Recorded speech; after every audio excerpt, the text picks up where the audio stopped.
So very good afternoon to everyone. Today we have with us renowned person Dr. Manoj Bhasin. And very good morning to Dr. Manoj Bhasin. Bharat के भास्कराचार्य में आपका हार्दिक अभिनंदन है. I, Dr. Shwetamri, welcome all of you in the international webinar on epidemiology, diagnostics and therapeutics organized by Pranahi, the Eco Club of Bhaskaracharya College of Applied Sciences. International days are occasions to educate the people on the issues of concern, to mobilize resources to address global problems, and to celebrate and reinforce achievements of humanity. 26 June is observed as the International Day Against Drug Abuse and Illicit Trafficking as an expression of its determination to strengthen action and cooperation to achieve the goal of an international society free of drug abuse. Let's commit to achieve health, security and justice for all. Pranahi, the Eco Club of Bhaskaracharya College, is involved in various environment-friendly initiatives in Bhaskaracharya under the directions of Principal Sir Dr. Balaram Pani. Bhaskaracharya College of Applied Sciences is NAAC accredited A grade and DVD Star College of University of Delhi. Dr. Balaram Pani received his PhD in Environmental Sciences from Jawaharlal Nehru University. He has written several books to his credit in environmental sciences. He is a member of National Green Tribunal. He is having additional charge of Director, School of Open Learning and Dean of Colleges, University of Delhi. Dr. Balaram Pani Bhaskaracharya का गौरव है. वे अपने प्रकृष्ट आचरण से कोविड-19 से संरक्षण के लिए पर्यावरण में आवश्यक सभी गतिविधियों में मार्गदर्शन एवं पूर्ण सहयोग करते हैं. अब मैं प्राचार्य जी से विनम्र अनुरोध करती हूं कि वे डॉक्टर मनोज भसीन का भास्कराचार्य में स्वागत करें. प्राचार्य जी. Principal sir.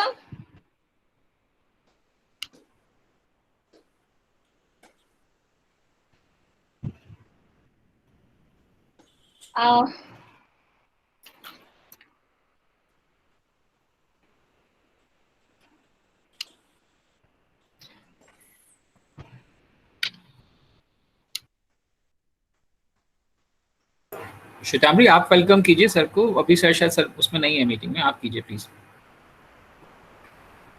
Formally invite Dr. Manoj, please.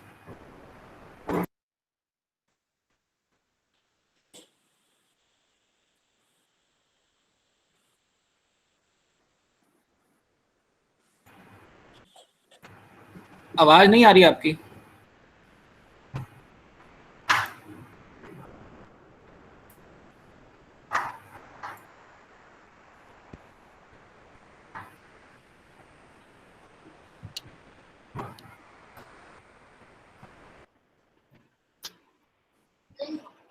Am I audible, sir?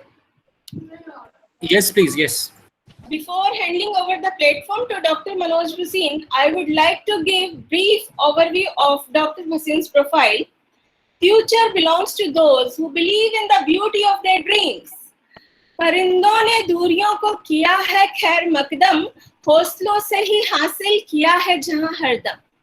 I remember very well the days when Dr. Manoj was heightening the urge for excellence by learning the programming languages day and night to achieve mastery in bioinformatics during PhD. Dr. Bhasin received his PhD in bioinformatics from Institute of Microbial Technology, Jawaharlal Nehru University. He obtained his Master of Science from Kurukshetra University. He completed a postdoctoral fellowship at Dana-Farber Cancer Institute and Harvard Medical School. Manoj Bhasin holds joint appointments as acting associate professor in the Department of Pediatrics and in the Department of Biomedical Informatics at Emory University School of Medicine. Dr. Bhasin serves as Scientific Director of the Bioinformatics and System Biology Shared Resource at Winship Cancer Institute. He also serves as the Director of Genomics, Proteomics, Bioinformatics, and System Biology, and as Director of Single Cell Biology Program at Afflict Cancer and Blood Disorder Center, Atlanta. Prior to joining Emory, he was Assistant Professor of Medicine at Harvard Medical School. Dr. Bhasin's laboratory has developed strategies for analysis of transcriptome, epigenome, and proteomics data to perform multi-scale modeling of interaction among different cells, molecular level, and to identify novel biomarkers. He and his team are currently focusing on developing novel single-cell omics approaches to understand disease heterogeneity and impact of treatments at single-cell resolution. Today, COVID-19 pandemic is disrupting global economy. Now, I request Dr. Manoj Bhasin to enlighten us about COVID-19 pandemic diagnostics and therapeutic approaches. Sir, we are indeed delighted to have you with us. You have set a benchmark in the field of medical bioinformatics.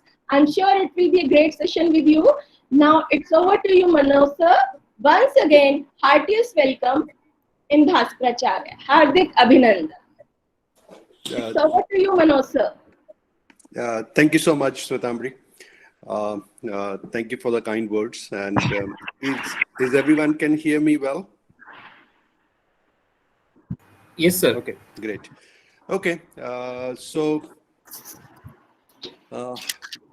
my lab at Emory School of Medicine now basically it's still a part of it reside work at Harvard Medical School. So we focus into these areas of science. We do a lot of cancer biology. We do a lot of alternative therapies. So we are trying to understand basically how does yoga, meditation, they work at genome level. We are trying to design the vaccines for cancer. We are working on understanding how does various infections, they really alter our genome to produce the harmful effects. And that include Zika, COVID-19, staph infections. So we are trying to understand all of them from genomic angle. So today I will be talking about the genome landscape of infectious diseases. The rest of them I will not touch. So my lab look at everything from genome angle. So we don't look at the disease from the symptoms, but we try to use the our genome that has 33,000 different genes to really understand how does the disease really impacting our genome. And I think... Sorry, sir. Yeah. Sorry, sir, but screen is not presenting. Presenting? No, sir. You have to please repeat the screen. Let's see. Okay, wait a minute. Resume the presentation. Resume presenting. Yes, sir. Now it is coming, sir. Is it okay now? Yes, sir. Good enough. Good enough. Okay. Can you see the slide change?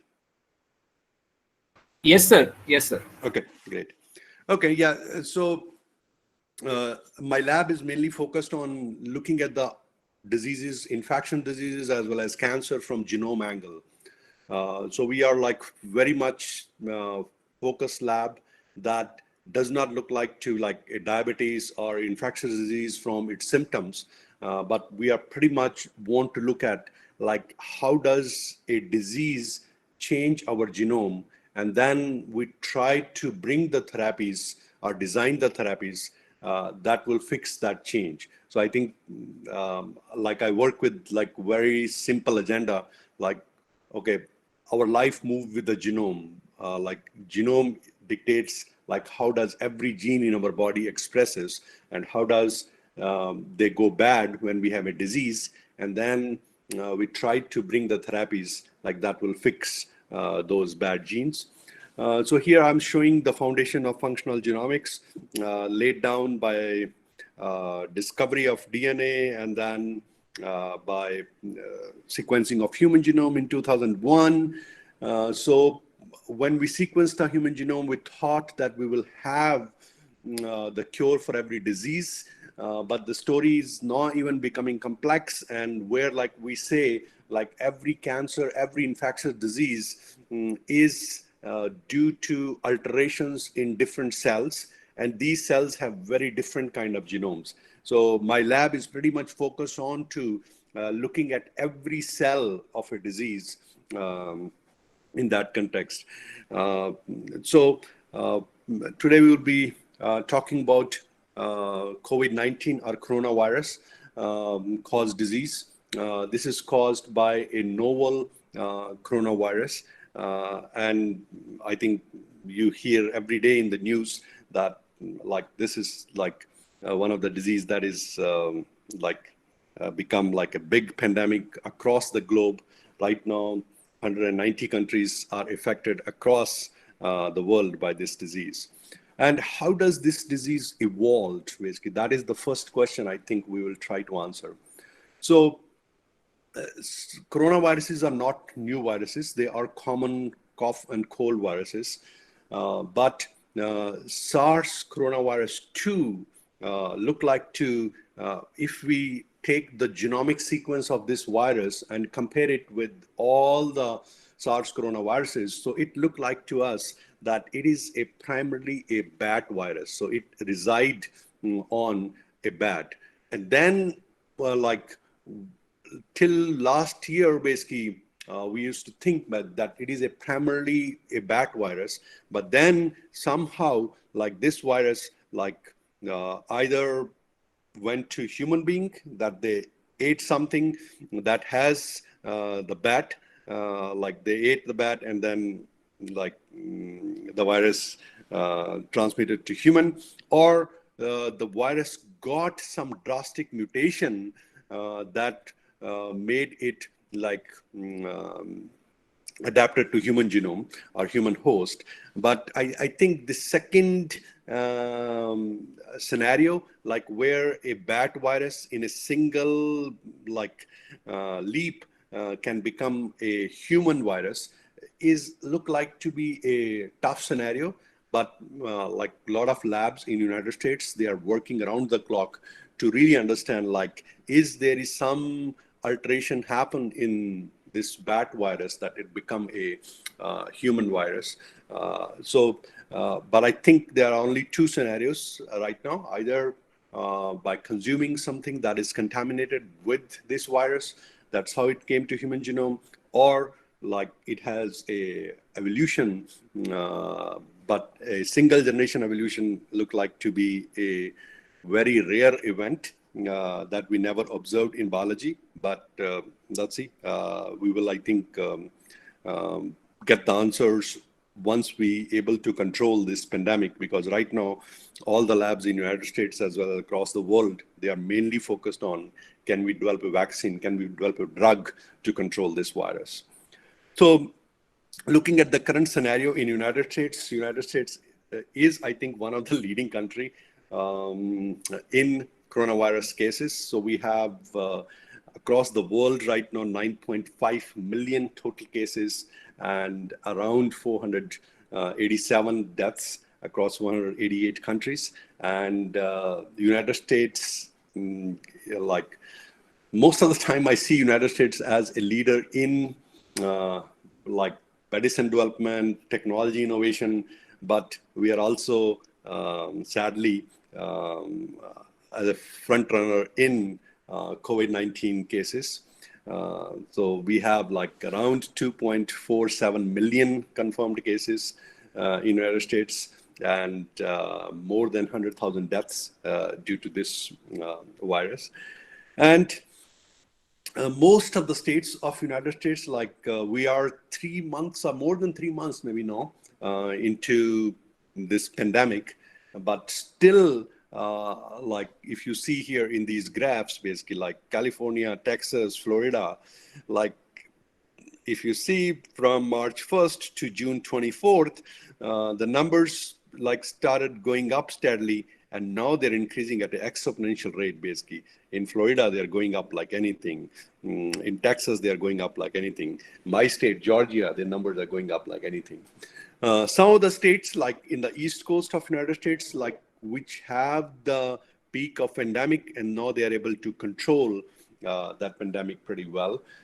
So even after 4 months into this disease, like from March to June, we saw that due to lockdown, the numbers came down, but states started opening up, numbers started going up. So I think that is not a good scenario, basically. Like there can be two things. One is like due to reopening of the states, the infection started spreading again, or the people like who are even cured from this virus after having infection once, they might have another reinfection going on, basically. And then, like if you look at the deaths scenario in United States, we have a peak level of deaths in May, and now the 7-day average is reducing, but we still have a significant number of deaths every day due to coronavirus. And this decrease, I will say, like in the deaths due to coronavirus might be due to like the excellent support system basically in United States. That is what causing it, basically, that we have a low death rate even if we are having a increase in the number of the cases in United States. So that is the story in United States. And how about the story in India? So this is the data that I obtained from New York Times. So in India right now, I think 473 cases as per yesterday's update, and 14,000 deaths due to coronavirus. And like coronavirus look like to be pretty much localized in Maharashtra, Tamil Nadu, and Delhi. But I will say, I think looking at India's population, government of India has done an incredible job, like to control this spread. Like I say, like hats off to your current government, basically in controlling the spread of this virus. Because yesterday itself in the United States, like in a single day, we have like 42,000 positive cases of COVID-19. Whereas like India, I think yesterday reporting around 16,000, 15,000. So I think they are doing something right. We are doing something wrong, basically, on that side. So if you look at the overall trajectories of progression, we had, like United States had the peak that is shown in a blue color bar. So it went up in United States and then peaked and then came down, and then we started reopening and it started going back again. Basically, that is a sad story. Whereas like another country that came up as a leader now in COVID-19 cases is Brazil. And then India is cruising along, basically. India never shown a flattening of curve, basically. India, we never observed basically that the numbers are going down. India is steadily reporting, I think if I catch the news right, 15,000, 16,000 cases per day. So India curve is never going down, basically. So I think we are not able to predict, basically, that is India already peaked or India is going to peak in coming months. But look like, I think we have to wait on the scenario from India a little bit more. This case. So if we look at the genome landscape of this virus, from the genomics data, so it looked like to be like this is a 2019 coronavirus that is causing the disease. So it is very close to this bat coronavirus genome. So that's why we are saying basically that this is mainly a bat virus. And if we look at like, is this genome of this virus is mutating? So if we look at the sample that are collected in December from China to like April, and now we also have the data coming out of June, basically. So we are observing basically that there is some mutations happening in this virus. And just to let audience know basically that what mutations can do, mutation can make the virus more infectious, or maybe they can also make it like less infectious. But I think in this case, what we are observing is basically, like we first observed basically that like mainly adults or the senior peoples are affected with this virus, but now we're also observing that even the kids are going to have some impact of this virus. So I think this virus is mutating. It is not mutating at the rate of like what we observed in case of HIV, but there is some alterations coming in this virus that will need to be taken in account when we are designing the vaccine, so that the vaccine is against the part of virus that is common. Second, if we are designing a drug, basically, we have to take this in consideration, that the virus is changing. So the drug need to be against a target that is not altering in this case. So if we look at like, is COVID-19 mortality has any correlation with any pre-existing conditions, basically? So the first thing I think that it has the biggest correlation is with the age.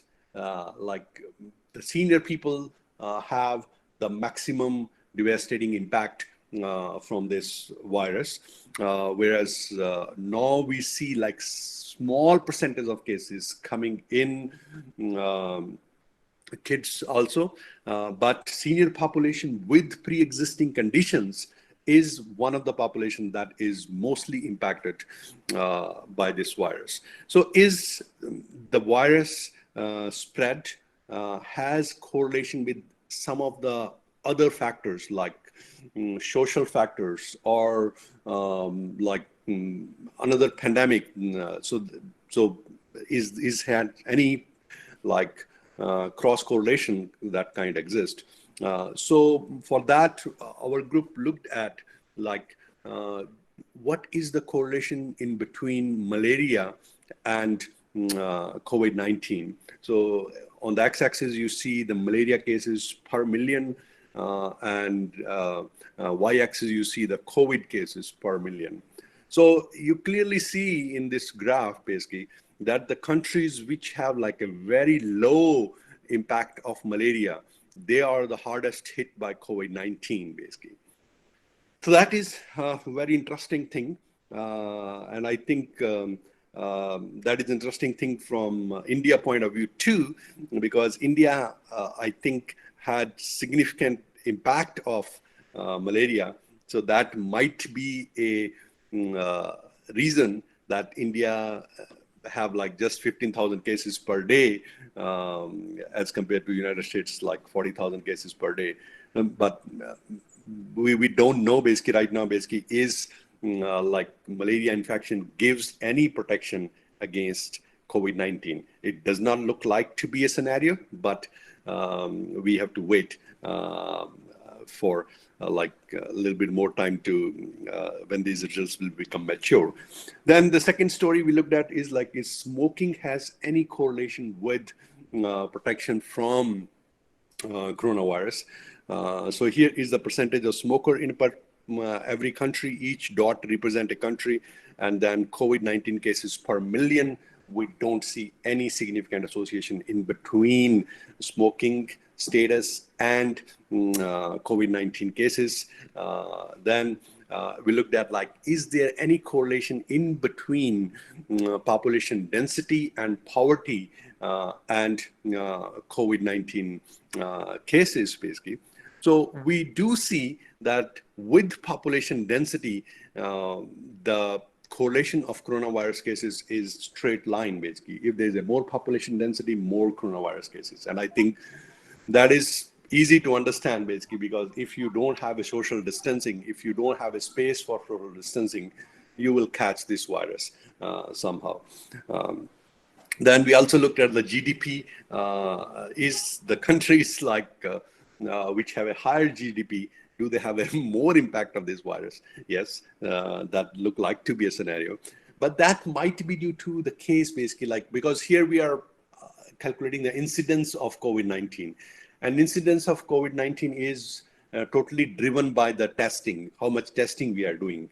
So if like countries with more GDP like United States, UK, they are quick to implement the approaches for doing the testing for COVID-19. That's why maybe they are reporting more number of cases, as well as this correlation look like to be positive. But if like low GDP countries are protected from coronavirus, basically, that is not going to be like, doesn't look like to me it's a rights like association. But there may be like a lot of other factors, I think, going to play in, like how does their immune system of the people living in low GDP countries and other things that we need to take in consideration before making any decision on that. Okay, so so this is like look like to us like think one of the positive associations that still exist in coronavirus case is the countries with malaria have low impact of coronavirus. So we are, that is I think one of the reason why hydroxychloroquine, a drug, anti-malaria drug, had put on multiple clinical trials in the United States, across the world, to see like is hydroxychloroquine can help us. So I will present that data down the line in my presentation. So if we look at the mechanistic side of coronavirus, so on the mechanistic side, what it do is like it infect the cell, and for infecting the cell, it need a receptor on the surface of cell, and this receptor is known as ACE2 receptor. And by binding to the ACE2 receptor, then this virus goes inside our body, our cell, and then it shed its RNA, and then it use the machinery of the our host cell to synthesize a new copy of the virus, and then make the other component of the virus also to like produce the new viruses which will infect the new cells. So one of the key gene that look like to be like important for ACE2 for entry of virus into host genome is ACE2. Okay, so if a cell is not expressing ACE2, that cell will not be affected by coronavirus. And then it also need another gene along with ACE2 that is known as TMPRSS2.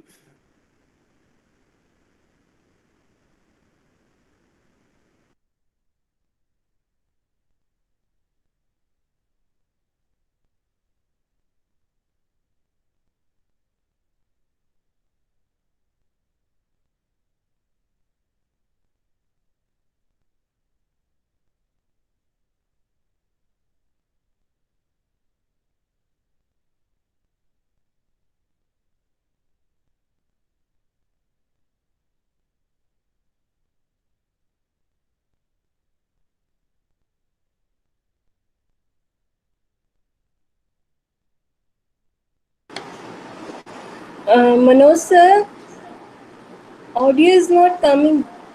Audio is not audible. So please check for the voice.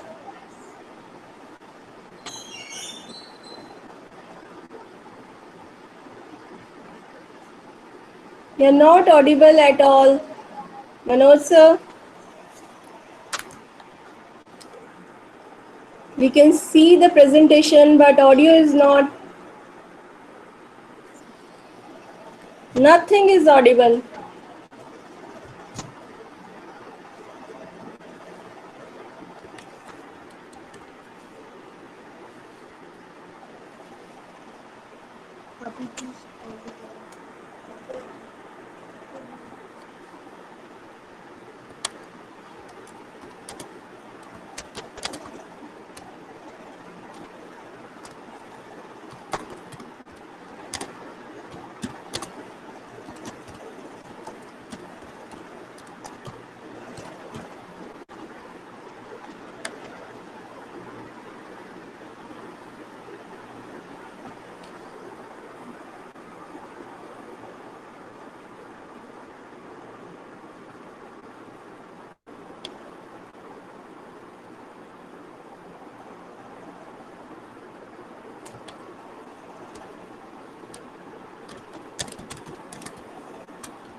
please wait.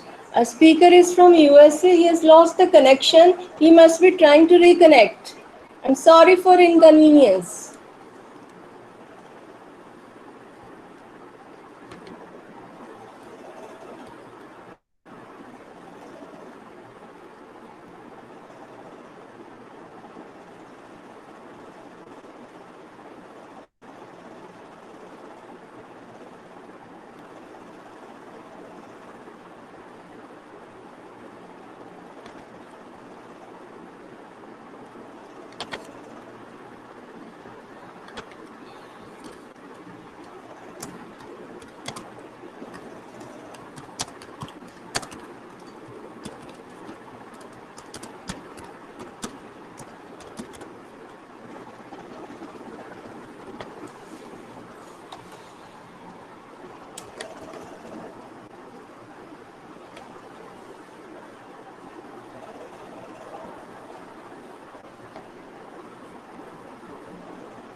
All are requested to switch off their cameras for better bandwidth.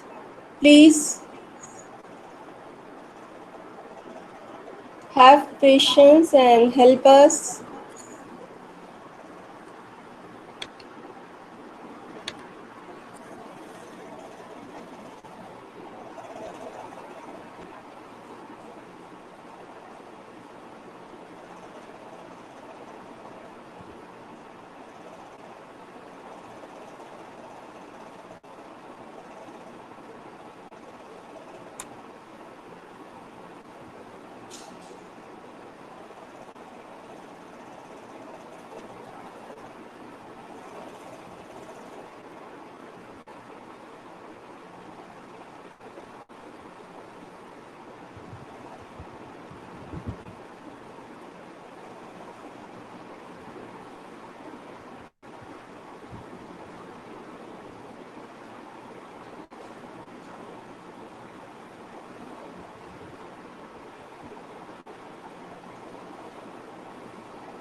कितना देर wait करवाओगे?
कुछ refreshment दिला दो।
Uncle क्या हाल है आपके?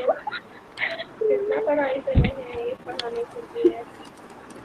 हमें source बताइए।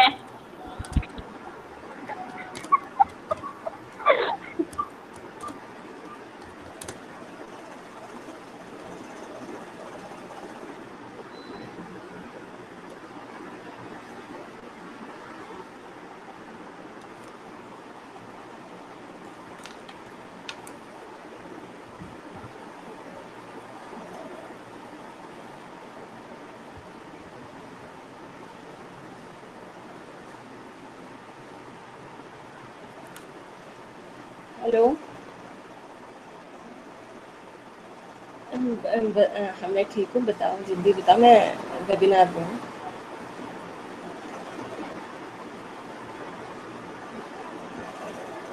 बाद में बात करूँगी प्लीज़।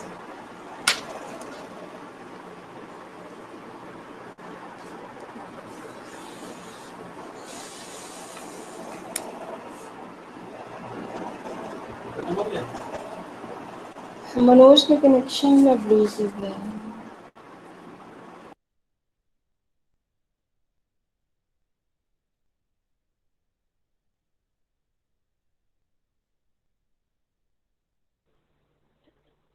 सर खैरुल्ला करने चले गए।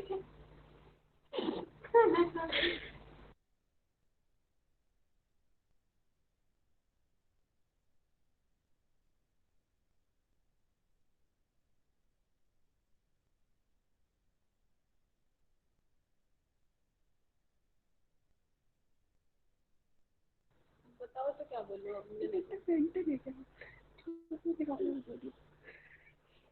क्या बोलूं?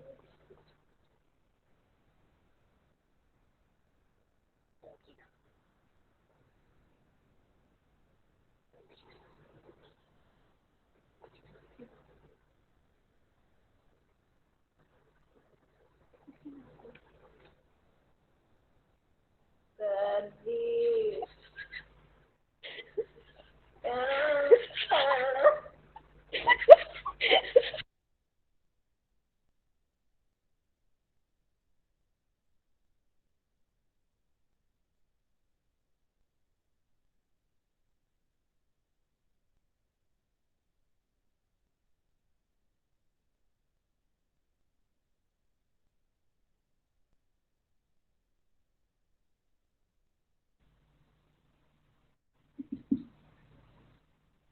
What a lecture, sir ji.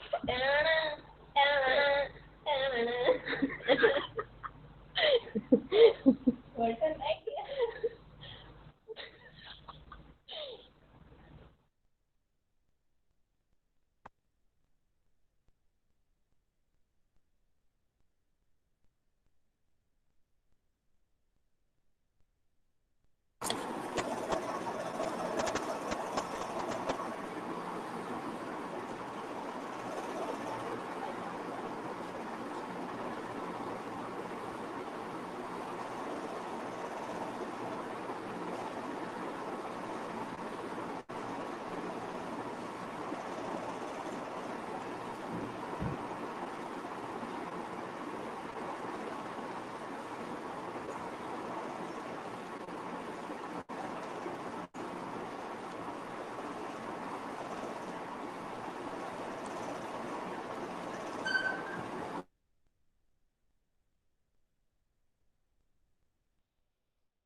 Actually, speaker is trying to reconnect, but he is not able to connect. That is why let's wait for 10 minutes.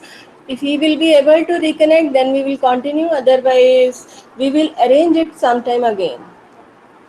Let's wait for 10 minutes only. Then only we can decide. Otherwise, we will think.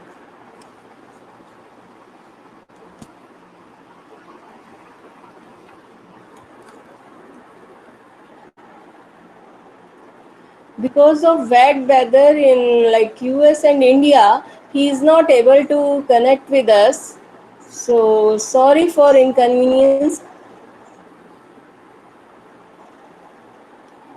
He's trying hard to connect with us.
We are waiting for 10 minutes.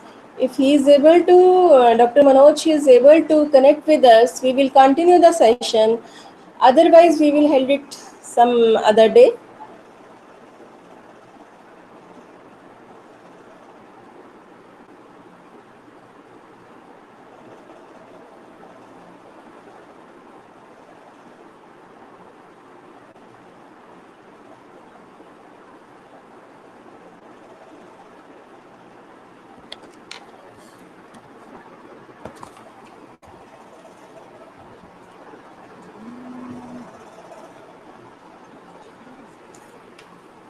Hello sir, वो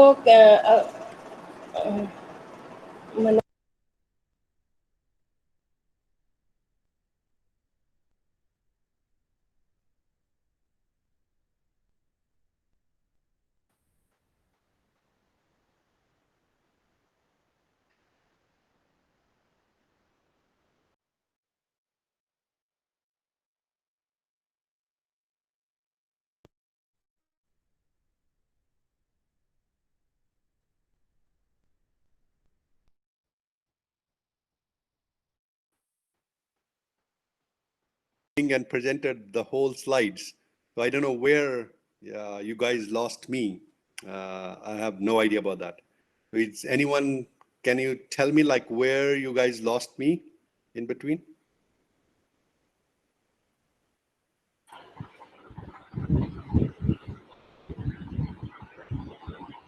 Hello? So the mechanism of COVID Oh, is yeah. I think so. That is quite early on, basically. Okay. Yes. Oh my God. Okay. So where do we? Oh, here. Is this place we lost you guys? Just a minute. Let me just. Oh wow, this is crazy.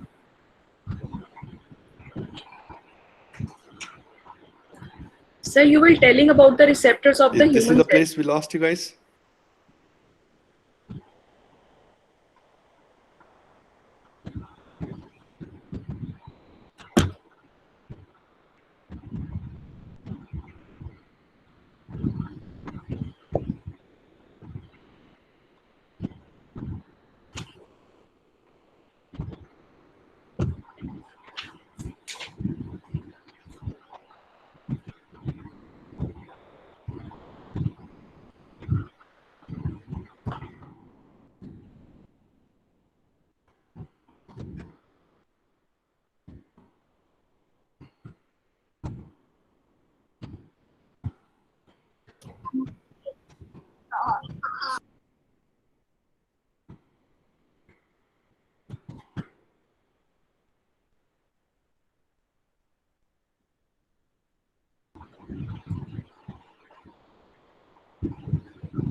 All are again requested to switch off their cameras because of bad weather.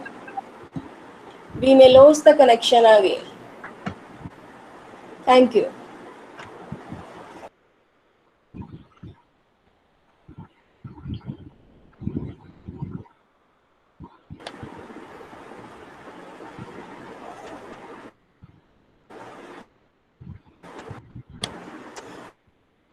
Please cooperate again as Manoj Bhasin must be trying again to connect.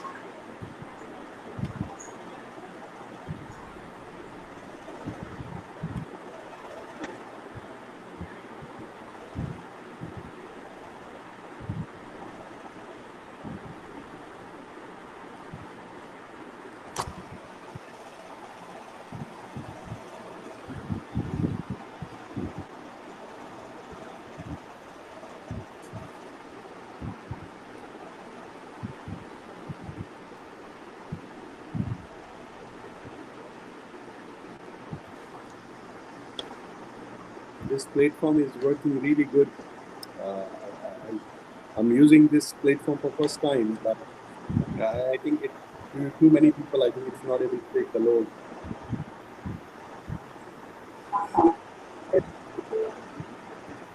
Should I try to present again, basically? Yes, sir, please present again. Sorry for the inconvenience. Can I? Sir, start this, share the screen, please. Share your screen.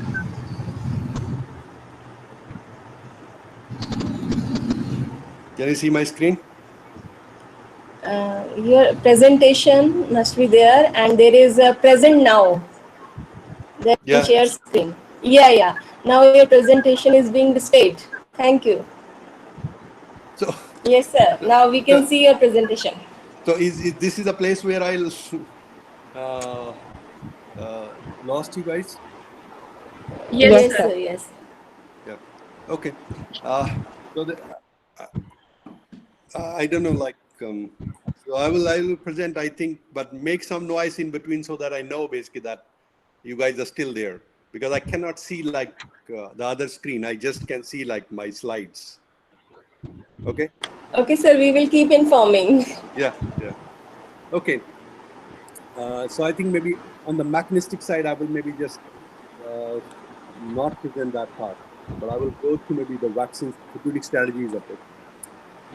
So right now for COVID-19, we are either having a drug-based strategy where we can treat the people like who are suffering with this infection, or developing a vaccine so that we can give a protective immunity to the population to face COVID-19.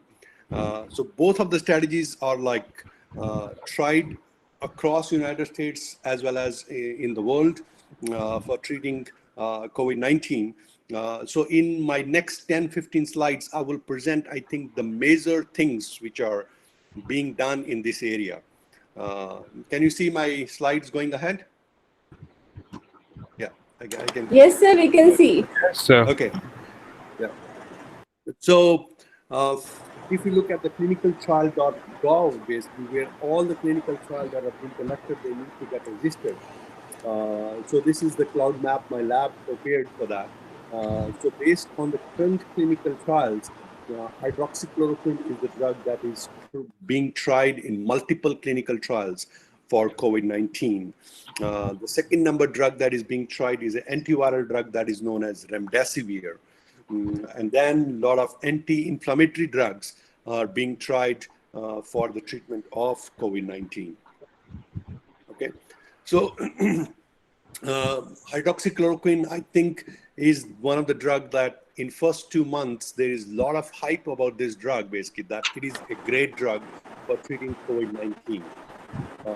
But looking at the data from the people who are in hospital, who need ventilators, is this drug helping those group of people? You can see here the people who are treated with hydroxychloroquine, that is red color line, and the people who are not treated with hydroxychloroquine, there is no difference in the mortality in both the groups, basically. And then the second thing what we are learning about this drug is that if you take hydroxychloroquine beforehand, you might get a protective immunity. Is the case? So that is the answer shown in this slide number lower bar graph. So in this study, the people are given hydroxychloroquine or given placebo for 14 days, and they observe basically that whether they are protected from COVID-19. No, they are not. So placebo has same rate of infection as there in the people treated with hydroxychloroquines. Hydroxychloroquine does not give any advantage for COVID-19. That is the first result I would like to show to you guys. Then the second drug that is being tried is remdesivir. So remdesivir is the drug that is an antiviral drug. It is developed for Ebola virus, and it is a broad spectrum antiviral drug, basically, that it can treat any kind of viral infections. And there is multiple big trials ongoing for this drug. Here is the results that recently came out of a randomized trial in which the people are given remdesivir or they're given placebo, and they observed that it helped in the better recovery as well as reduced the mortality by 4% as compared to placebo. It is not a home run drug, basically. It is maybe helpful a little bit in treating COVID-19, but it is not like you take one pill of remdesivir, you are all set. That is not the case. Yeah. Can you see my slides? Yes, sir. Okay.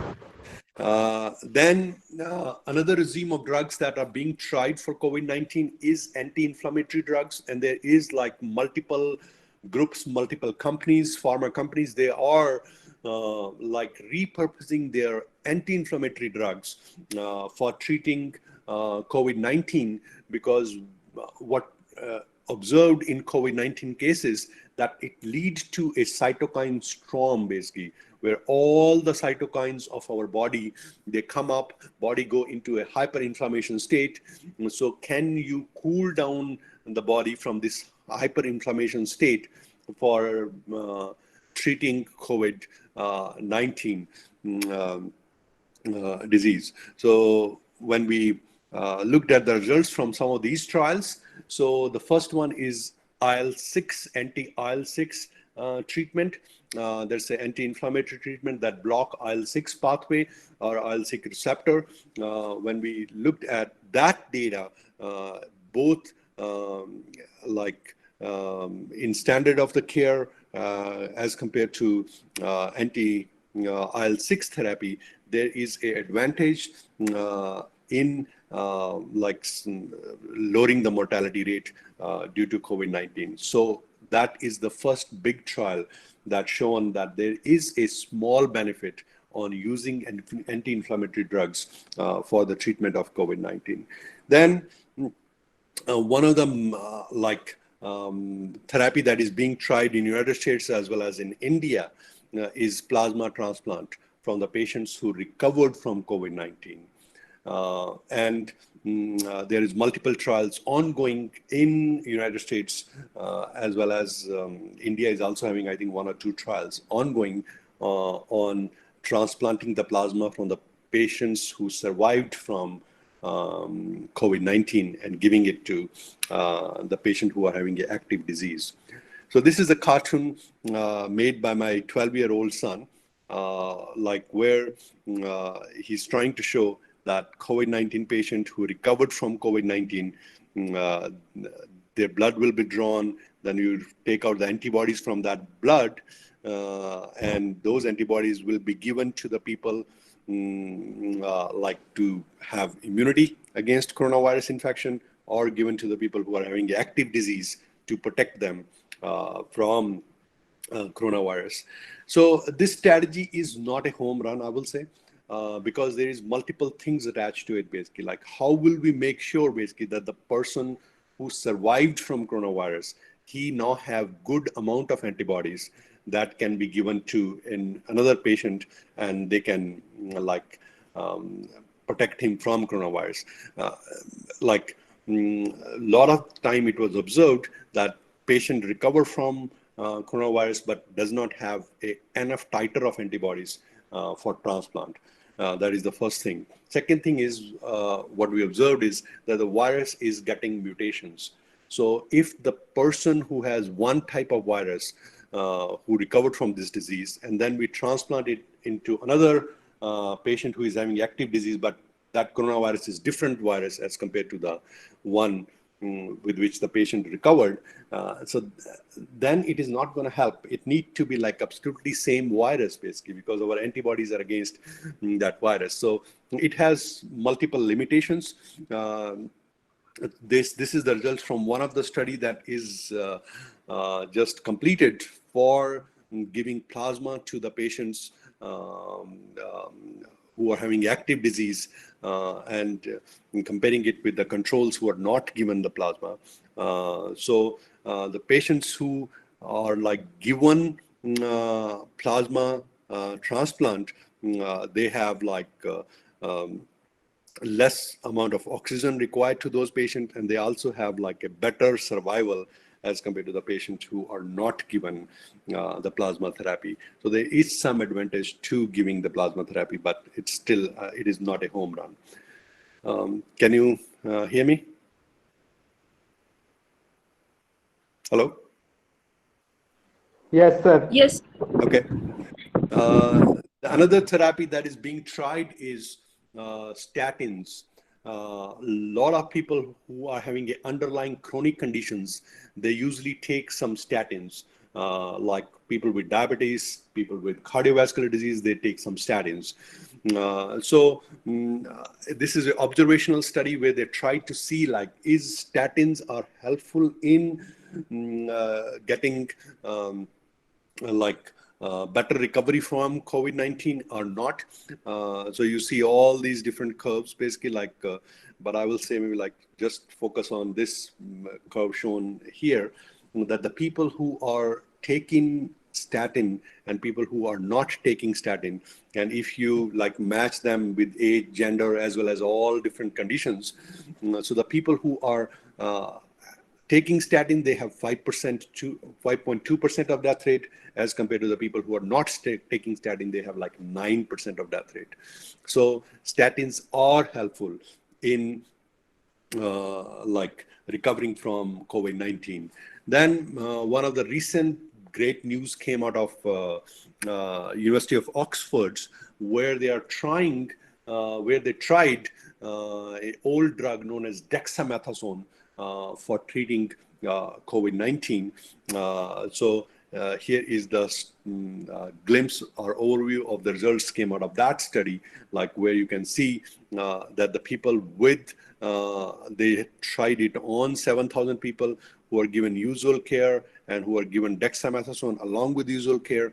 And the people with dexamethasone has less mortality as compared to the people who are given usual care.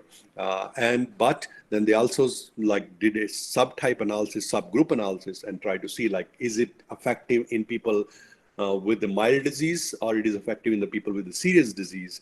And what they observed is that dexamethasone is not helpful in the people with the mild disease who don't need oxygen. But the people who need oxygen, those are the group of people where dexamethasone is really helpful. Then my group is also using the genome-based strategy to really understand, first of all, what is the genomic change that is just associated with coronavirus, SARS-CoV-2, and then how can we use the data to really find some new drugs for it. So we took the data from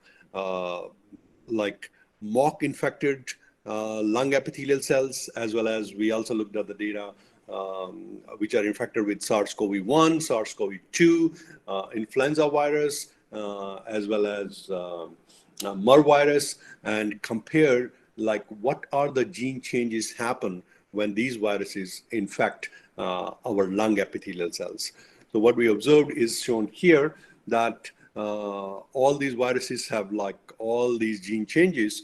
So SARS-CoV-2 has a unique set of 91 genes which are just altered by SARS-CoV-2, but not by the other viruses. So when we looked at like what pathways are altered by these genes, so look like to us basically that most of the inflammatory pathways are significantly activated by SARS-CoV-2, and IL-6 is one of the top pathway that is impacted by it. And when we do system biology on the changes that are happening due to SARS coronavirus, we observed that IL-6 is one of the major molecules that is altered by it. NF-kappa B is another major molecule that is activated due to SARS-CoV-2. And then we used a whole genome approach, basically, like where we take the genomic signature of SARS-CoV-2. We say, okay, these are the 91 genes which are altered by SARS-CoV-2. And then we compare those genomic changes with 16,000 drugs which are available in our database. Like, is there any drug or a drug combination that can block these 91 genes? So we are not able to find any drug that can block all 91 genes, but we are able to find some drugs which are able to block around like 1/3 of those genes. And those drugs are, right now we are trying them in our lab to see like they are effective for treating COVID-19. So that is the ongoing effort from my lab for COVID-19. So if you look at the drug side, I think main strategies are being tried is anti-inflammatory drugs or antiviral drugs. Those are the two strategies are being tried for being evaluated for COVID-19. There is some drugs which are looking hopeful, but I think we still don't have a drug basically that is like, oh, you take one pill and you're all set. No, there's no drug like that. Okay, can you hear me? Hello? Yes, sir. Okay. Yes, sir. No, go on to the, like, let's briefly touch on like vaccine strategies for COVID-19. So there is like 23 companies which are right now developing vaccines for COVID-19.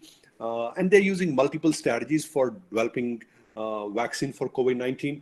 So I will maybe just present maybe 3 strategies that are like, look like to us are the top strategies being used right now. The first one is by a company known as Moderna Pharma. This is a Cambridge, Massachusetts based company.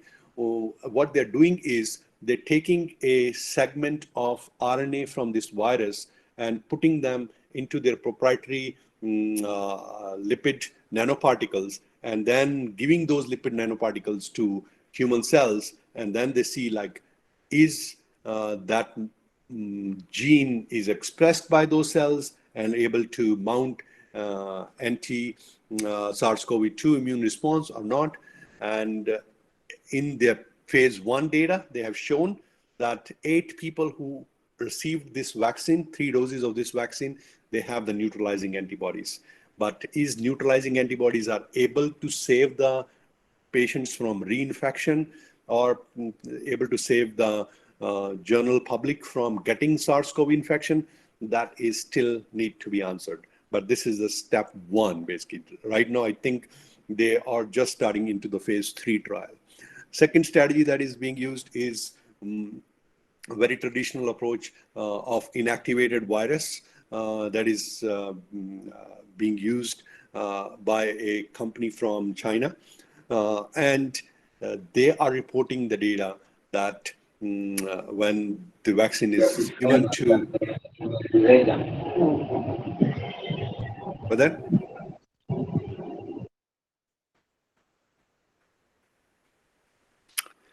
So when they're given the vaccine to rat primates, they are able to see the neutralizing antibodies against SARS-CoV-2. And I saw their approach a little bit more rational, basically, because they're given the reinfection of SARS-CoV-2 to the primates, and the vaccine is able to protect the primates from getting the reinfection. That is a great strategy. So that is the second strategy being used. And the third strategy is that is being tried is a adenovirus-based vaccine that is just finished the phase 1 trial. And in this phase 1 trial, they've given it low dose, middle dose, and high dose to 108 healthy people. And they are able to show basically that they get the antibodies against SARS-CoV-2. They are able to have the T cells, which can mount anti-SARS-CoV-2 immune response in these healthy volunteers, but they have not tried this vaccine into the people who are like having coronavirus infection, or they also not tried it, like is this vaccine is protective for reinfection. That is still to be figured out. So these are the 3 companies which are the leaders are running ahead. Or there's multiple other companies like which are in phase 3 now for SARS-CoV-2 vaccine, but it is, I think, still maybe 6 months away from that.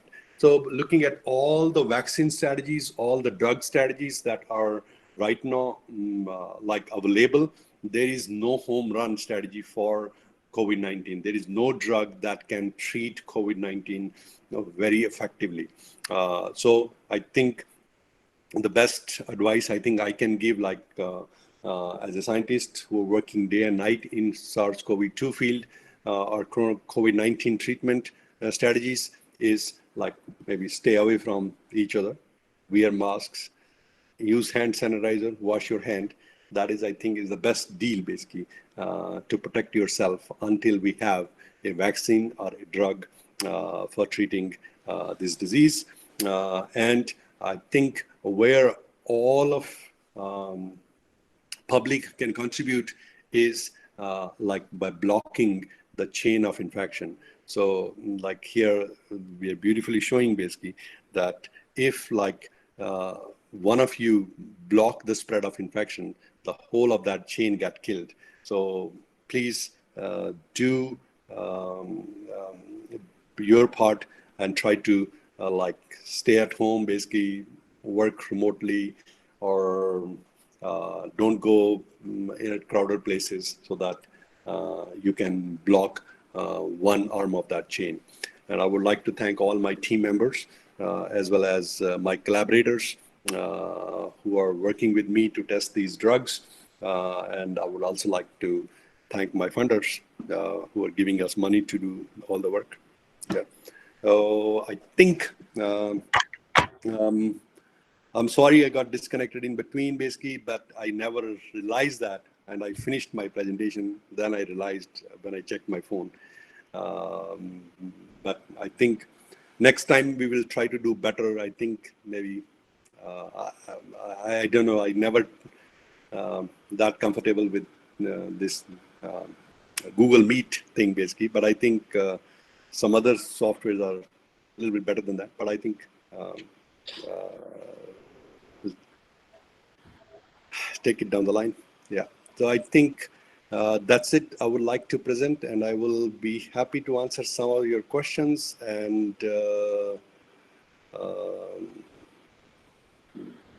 yeah. Good evening, sir. Yeah. Sir, thanks for the very informative session given by you. I had one doubt. In the starting slides, you had shown the curves for Brazil and India and US comparison. So I had one, it was regarding the where the countries which are more prone to malaria disease are there the curve is not as steep, the slope is not as steep if we compare to the other countries where malaria disease is not much prominent there. That's but correct. If we compare the Brazil and India data, Brazil is more prone to malaria as compared to India. But then also the curve is more steep in Brazil as compared to India. Why it is so? Yeah, so I will say, I think like that association with malaria that we are predicting, that might be just a false association. nothing to do with it, basically. Because I will say, I think India, the disease is not spreading because due to the lockdowns. They did a very wise strategy to put down the lockdown in India. Whereas all other countries, like if you look at the Brazil, basically, they are not on the lockdown till, I think, late April. That association might be a false association, because if that association is true, then like hydroxychloroquine should be able to treat COVID-19. But look like that hydroxychloroquine is not helping to treat COVID-19. And second, our group has also ran an analysis to figure out, is malaria parasite has any epitope that is common with SARS-CoV-2 epitope. We don't see any epitope in between SARS-CoV-2 and malaria parasite that is common. So I think, I will say, I think that association might be just a false association. So but looking at the data right now, that how it look like that malaria prone countries are a little bit protected. But let's see how does the curve for India look in next 2 months when they try to reopen the country. So I think that will be a good test for that hypothesis. Sir, one more question I would like to ask. Generally, it is said that virus doesn't survive after 10 mutations or so. But in this case, COVID-19 has crossed across more than 30 mutations. What could be the reasons for its survival till now? No, I think that is not true, basically, that the virus does not survive more than 10 mutations, basically. If you look at HIV, basically, HIV is mutating like every instant, basically, as it replicates, and it still survives pretty well, basically. So there is, I think, no, I think, hardcore number, basically, which we can give, like, okay, if virus got 10 mutations, it will not survive. If it got a mutation into like one of the key component, then it might not survive. But I think usually that is not true, basically, that like a virus with hyper mutations, they survive pretty well, basically. Yeah. Thank you so much, sir. Thank you so much. Yes. Hello, sir. Yes. First of all, thank you for such an informative session. And I am a final year student from Biomedical Sciences, and I wanted to ask that can't RNA interferencing be a solution to this problem? Like, it's a single-stranded RNA that is this virus is all about. So can't we use RNA interferencing to just block the RNA and stop its replication? So there is like, so you are trying to say, like, if we like have a RNAi technology where we can like degrade this virus Yes, by sir. giving interfering RNA. So first of all, I think if you do that strategy, basically, you're gonna like, you have to first figure out, basically, like, because when the virus is mutating, it also gonna get like, you need to have some kind of interference that is gonna be like common across all of these mutated viruses. That is the first thing. But then second thing, I think a lot of people are trying, basically, right now, basically, like where they're using a CRISPR to like really cut out the part where this virus go and integrate into the host genome, basically. But the problem is coming is that integration site is not like a universal, like, common site. So it got integrated randomly at different places in the genome. So like these RNAi strategies, I think, still far from getting into a drug or getting into a drug. So I will say, I think there is remote chances that will work, because that might work, basically, and then how effectively, because I think most of these RNA-based strategies, they suffered with the issue that how can you give every cell that RNA interference basically, because Right, sir. yeah, so that I think is one of the major deal comes with such a strategy. But a lot of people are trying that. Yeah. Okay, thank you, sir. Yeah. Good Hello, evening, sir. sir. Yeah, excuse me. Sir, actually, I'm a student of biochemistry, and I think are the inhibitor of reverse transcriptase can be used as you can say protective measure from this disease. So there is like few companies which are using inhibitor for reverse transcriptase, but they have so much of toxic effects basically that you get more harm as compared to benefit by using them because you're universally blocking a key enzyme of a body. Like that is kind of like giving a hard chemo to the patients. So We can also, like sir, I think there can be some scope that we can also, you can say the receptors on the cells that can be blocked so that the yeah, virus so don't bind. but like let's say like ACE2 is one of the receptor that virus use for getting entry into the cell. So if you block ACE2, basically ACE2 is such a key transporter on the surface of cells. Basically, like it like have so many harmful impacts that the cell will undergo apoptosis immediately. Basically, if you try to block ACE2, so a lot of people are like saying basically that we can use recombinant ACE2 or something like that, but I think nothing looked like to be successful. And there is, I think, a recent paper came out basically where they said basically that is the people who are taking ACE2 inhibitors, like all the people who are suffering with hypertension, they take ACE2 inhibitors. So is they are at advantage from this virus? No, they are not at advantage from this virus. So I think blocking ACE2, the key receptor for this virus, like right now is not helping, but like there is strategy being tried basically where like they are developing like inhalers which have recombinant ACE2. You take it through your nose, that will go into your lungs and just bind to the virus, because virus has a tendency of binding with the ACE2.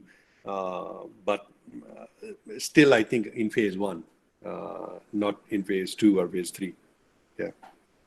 And sir, the last thing is that the interferons are actually working to prevent this disease in Yes. cellular interferons. Yes. So So it can IL-6 be, is one of them. Yeah.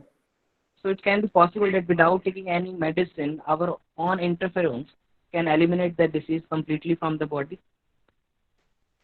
No, so like, like that is what is happening basically with most of the people.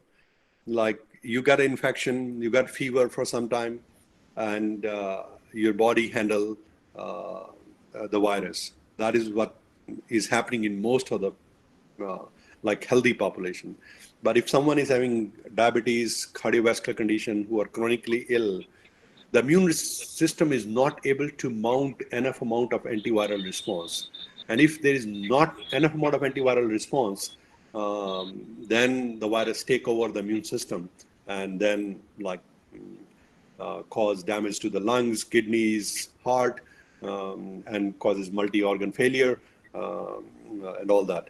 So I think it, like young people with good immune system, with healthy immune system can handle this. But I think the problem is mainly in case of senior people with comorbid conditions for this virus. And I think anyway, like what we also know, observing basically even in the younger population, if they got a huge amount of viral load basically, and they got a bolus amount of this virus, like in good amount, their immune system is also not able to handle this virus, because the major problem is that we don't have a memory T cells in our body for this virus.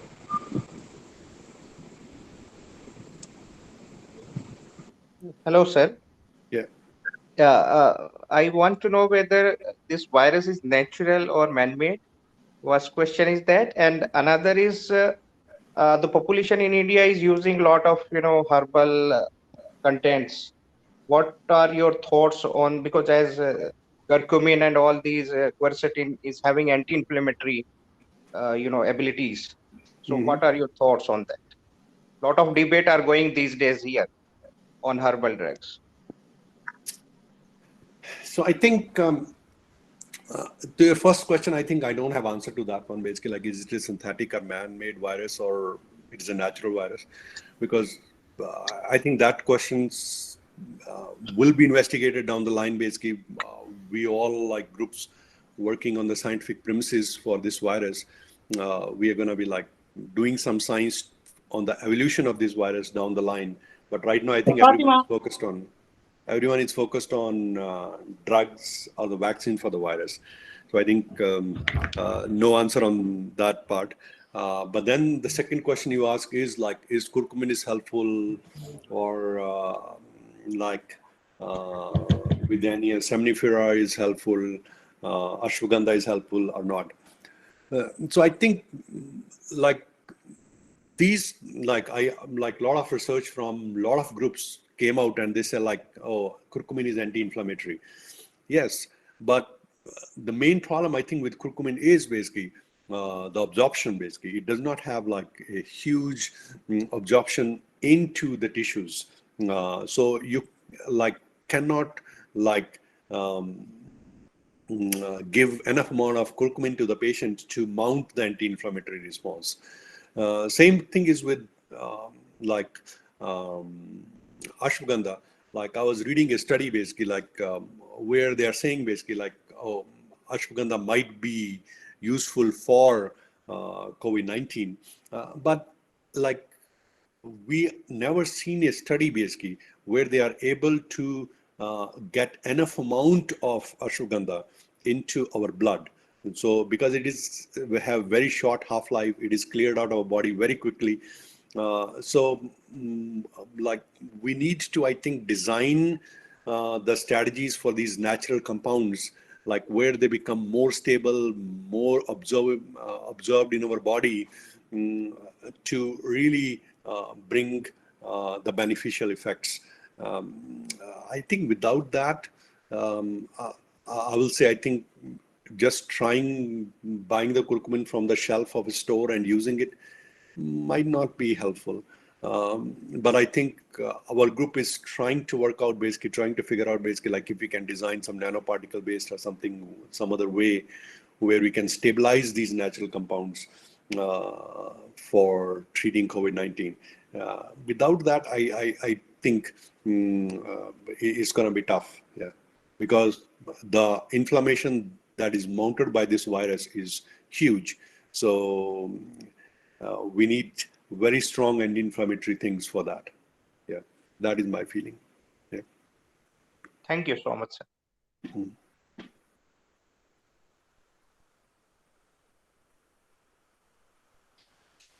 Okay, I think if those are all the questions.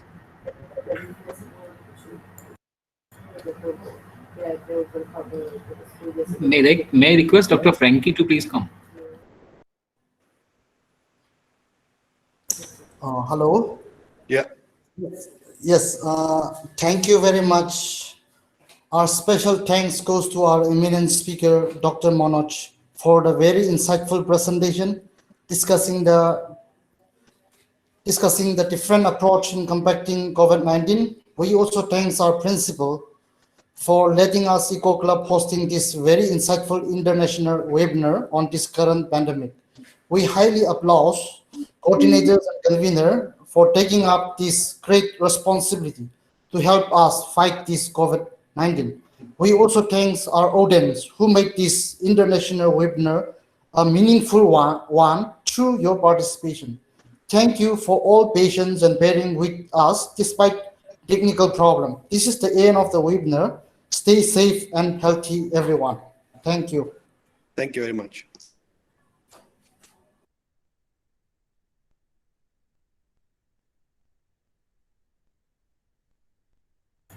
Thank you. Sir. A feedback form has been shared in the chat box. Kindly go and fill your feedback form and you will receive the certificate also from there only. Thank you, Dr. Manoj. Thank you once again. Thank you, Manoj sir. We are really grateful to you. And thank you so much all faculty members and students participating from different universities and